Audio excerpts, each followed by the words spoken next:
The deepest wounds often come not from foes, but from those who claim the title of friend. These men smile to your face, yet quietly erode your resolve behind your back.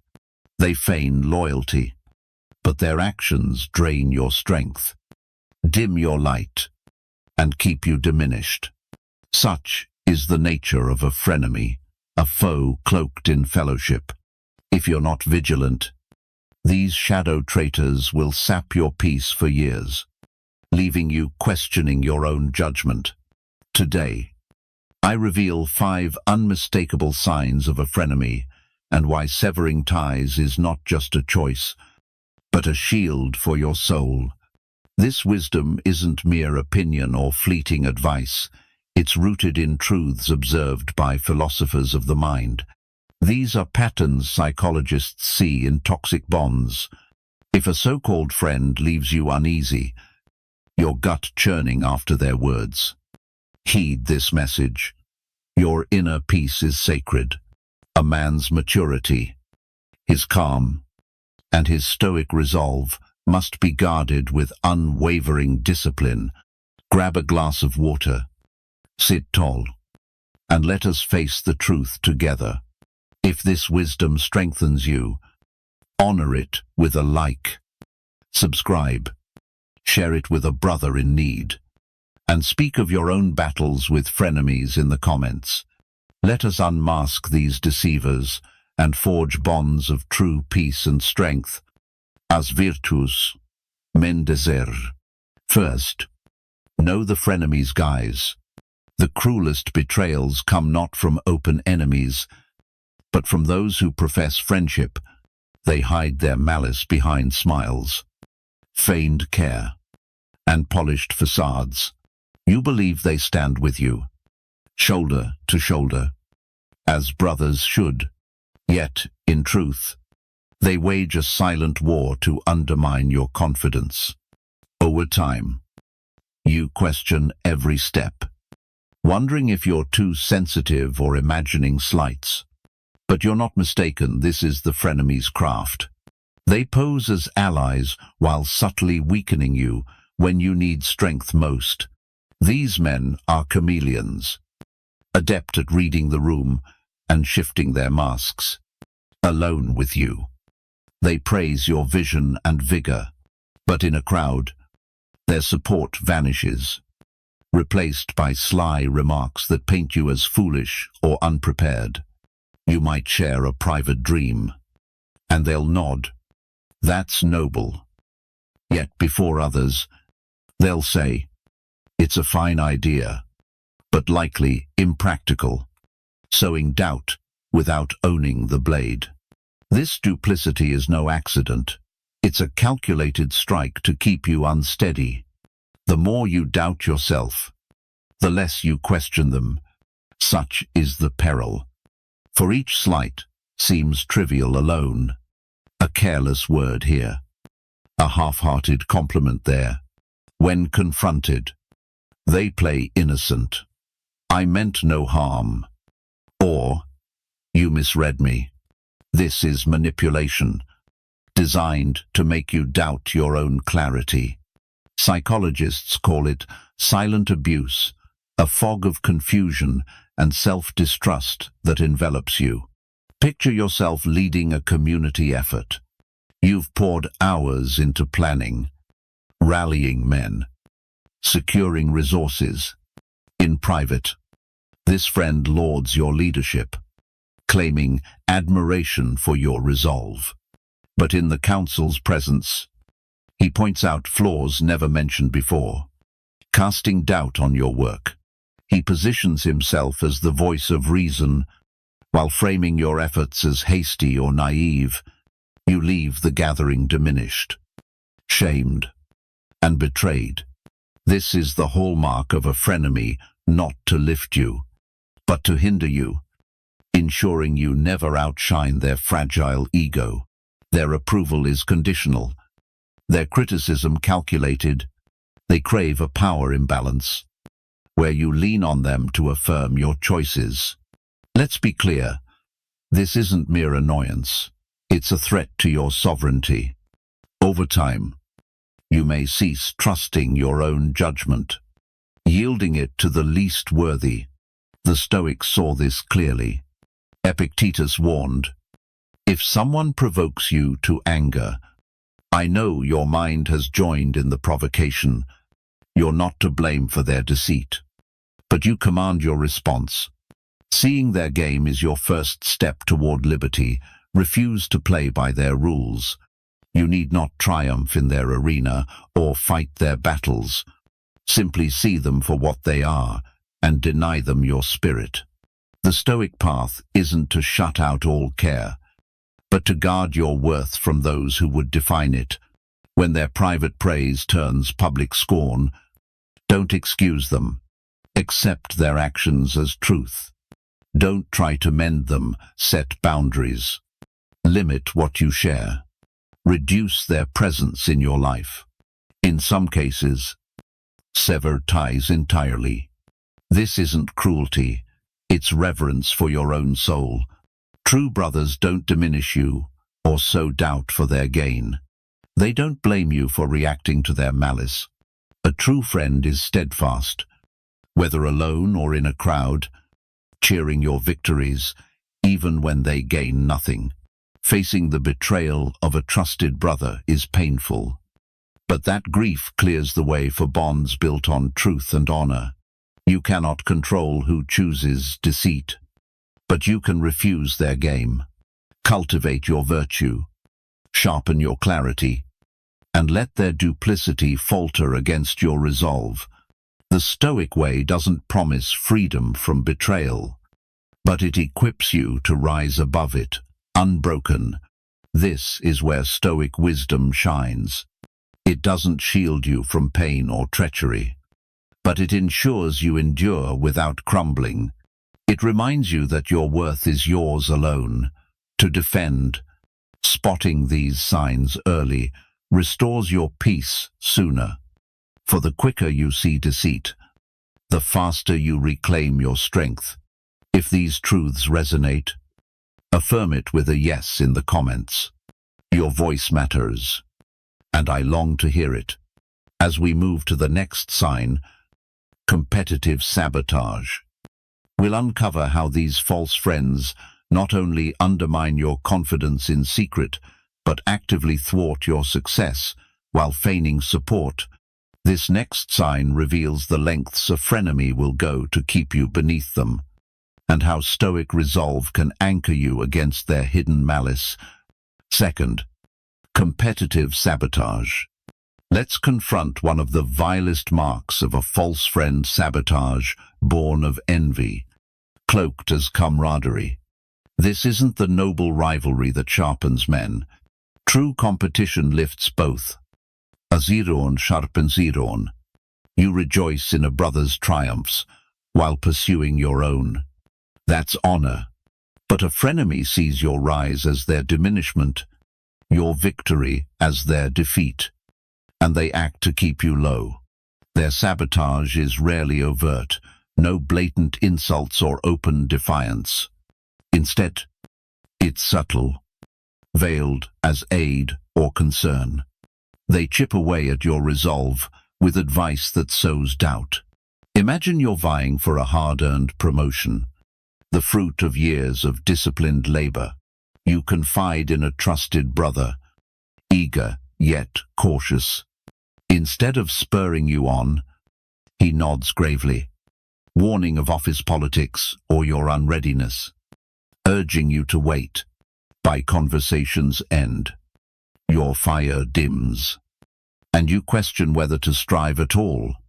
You mistake their words for wisdom, but look closer.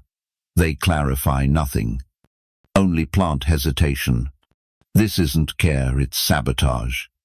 Plain and true. Their aim is to curb your ambition, sparing them the mirror of their own insecurities. It's easier to dim your flame than face their own shadows. This sabotage extends beyond words, in shared endeavors. Like a community project, you divide tasks as equals, yet they arrive late, unprepared. leaving you to bear the burden. You appear incompetent by association, while they preserve their reputation unscathed, or they promise feedback on a vital speech, only to deliver last-minute changes that throw you off balance. Worse still is how they handle your victories. When you earn that promotion or an honor, they can't offer pure praise. Instead, they diminish it, hinting the role lacks prestige or your success came too easily. These cuts sting not just for their words, but because they come from a man you trusted. You expected his support, not a blade in the back.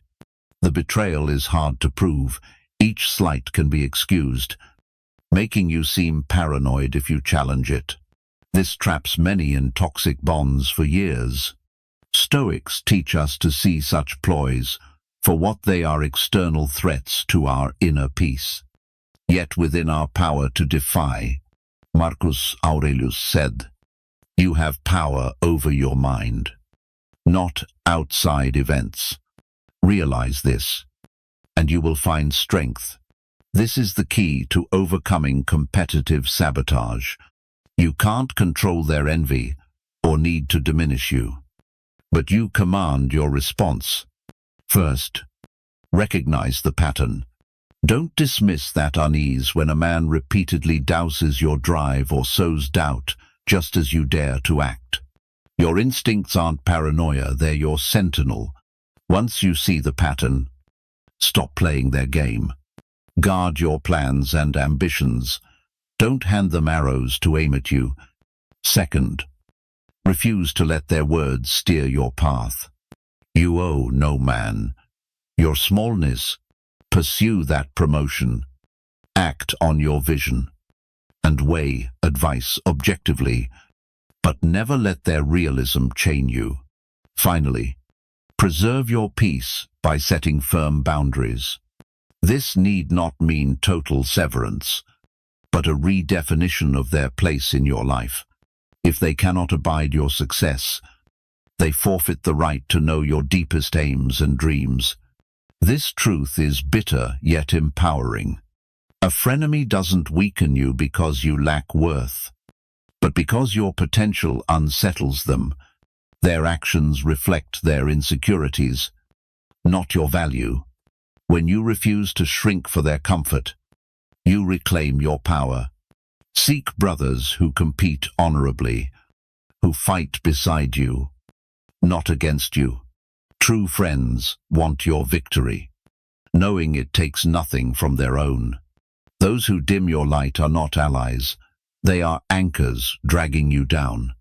As we turn to the next sign, conditional support, we'll see how frenemies weaponize their aid, binding you with obligations that sap your spirit. What of you have you faced such subtle sabotage in your path? Share your story in the comments. Let us name these toxic patterns and break free together. Third, conditional support. True brotherhood is built on trust and unwavering loyalty, not scorekeeping or convenience. Friendship isn't a ledger of debts or a bargain struck for gain. Yet frenemies operate by a different code. Their support is never freely given. It's a transaction, a chain to keep you beholden. This isn't camaraderie, it's manipulation dressed as loyalty, binding you to their whims. Consider a man I counseled, whose friend from youth seemed inseparable. They shared feasts, travels, and deep talks. But over time, he noticed a troubling pattern. When he faced trials, job loss, grief, his friend vanished. Calls went unanswered, messages ignored. Yet when he rose a new role, an invitation to a grand event, his friend reappeared, eager to bask in the glow. He wanted to be seen at the victory feast, to share the stage when it elevated his name. But in the dark nights of struggle, he was nowhere to be found. It took years to see the truth. This friend's loyalty was tied to status and gain. His kindness wasn't for his brother, but to polish his own image. When challenged on his absence, he played the victim, wielding past favors like a blade to guilt his friend into silence. This is the trap of conditional support. It comes with strings. They track every kindness, every moment of aid, waiting to call in the debt. You wonder if you can refuse, given all they've done. They remind you swiftly when you step out of line, ensuring you feel obligated. This toxic cycle makes you their emotional servant. You prioritize their needs, their comfort, their approval, just to keep peace. You tell yourself you're being a good brother, but in truth, you're dodging their punishment, their coldness, their withdrawal, their subtle guilt trips. True brotherhood doesn't tally favors. It flows naturally, giving and receiving as need arises. Trusting balance will return in time. You don't prove your worth to earn their presence, nor shrink to secure their love. Conditional support wounds because it seems generous until the cost reveals itself. It exploits your gratitude, your good faith. Over time, you grow wary of asking for aid, fearing the debt it incurs. The Stoics teach that your peace must never be hostage to another's whims. Marcus Aurelius wrote, "Each morning, consider it a privilege to live, think, enjoy, and love." This includes the right to give and receive love freely, without strings. When someone turns support into a bargaining chip, they violate that sacred dignity. To counter this, first, see the pattern. Don't excuse their absence as mere busyness when it repeats only in your trials. If they vanish in your struggles but demand to share your triumphs, name it for what it is. Second, refuse to trade your worth for their approval. You owe no one your servitude. Their withdrawal is their choice, not your failing. Don't let them guilt you into prioritizing their comfort. Third, set boundaries without apology. Limit what you give, what you share. You need not invite them into your greatest moments if they haven't earned that trust. You can remain civil, even-kind, without granting access to your soul's most vulnerable chambers. Above all, cultivate the Stoic resilience that frees you from needing external validation. When you no longer rely on their approval to feel worthy, their manipulations lose power. Become the brother you seek, steadfast, loyal, generous without expectation. By doing so, you draw men who live by the same code. Recognizing conditional support doesn't make you cold, it makes you honest. It frees you from emotional servitude, restores your right to seek aid without debt, and lets you stand proud in your victories without shame. If these insights strike true, signal it with a yes in the comments. Your thoughts matter, and I yearn to hear them.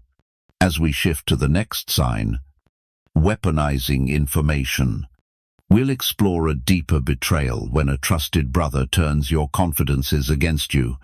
This manipulation cuts deep, and spotting it early is vital to shield your dignity and peace. Picture a moment of true triumph, a hard-won contract, a home you've long dreamed of, or a clean bill of health after weeks of fear. Your instinct is to share with those closest, to revel in their joy for you. That's what brotherhood should be, a sanctuary for shared victories. But with a frenemy, you meet a different response. Instead of celebration, you face dismissal. Instead of congratulations, you get critique. You share your new home, and they note the neighborhood's decline or warn of untrustworthy landlords, you boast of surpassing your sales goals, and they counter with a grander feat, or remind you, numbers aren't everything. This isn't chance, it's a deliberate tactic to dim your enthusiasm, to shrink your victory so they don't feel lesser in its light. I recall a man I advised, elated to share a prestigious award earned through years of quiet toil. He told his supposed brother, expecting shared pride. Instead, he got a forced smile and a remark that the award was mere politics, that others more deserving were overlooked. By the call's end, he felt ashamed for even mentioning it, as if his joy was arrogance or naivety. This is joy-stealing in its purest form, not clumsiness, but a calculated refusal to share your triumph. For them, your success is their defeat, exposing their own stagnation or discontent. Instead of facing their own shadows with courage, they choose to manage you by dimming your happiness. Psychologists call this joy theft, a profound wound, because our milestones matter. We affirm our worth through celebration, declaring, "This was worth it. I did well." When someone denies that affirmation, it plants seeds of doubt. You grow cautious, tempering your good news with disclaimers, downplaying achievements before they're cherished. Eventually, you may stop sharing altogether, choosing silence over the risk of being diminished. This isn't trivial. It's a deep cut to your sense of self. The message is clear. Your success is a burden. Your joy, excessive. Your pride, arrogance. Worst of all, you're left managing their feelings about your life. The Stoics remind us we don't control others' reactions, only our own. Seneca wrote, "We suffer more in imagination than in reality." The pain of these moments lies not just in their words, but in how we let them define our worth. Recognizing this is your first defense. You can't change their insecurity, but you can refuse to let them judge your joy. Don't offer your triumphs to those who've proven they won't honor them. Share your victories with men who cheer sincerely, who take pride in your growth, who don't see your success as a slight to their own. If you must keep such men in your life through work or shared ties, manage them with clarity. Don't invite them into your inner circle, where they'd hear your greatest news first. Deny them the power to turn your joy into shame. And reflect. Have you ever struggled to celebrate another's triumph? Felt envy that tempted you to point out flaws or risks in their plans? The line between victim and aggressor blurs if we're not honest. A true brother sets aside his own insecurities to honor another's moment. He shows up, cheers without condition, and creates space for your light to shine. Knowing joy is not a finite resource to be hoarded. When you see someone unable or unwilling to rejoice with you, it's not your task to fix them. Your duty is to guard your inner peace.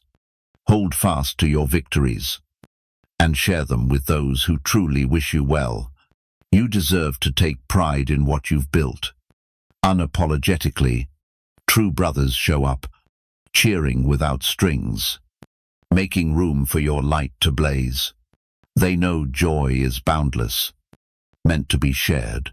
When you recognize those who can't celebrate you, your task isn't to change them, but to protect your spirit and share with those who honor your rise.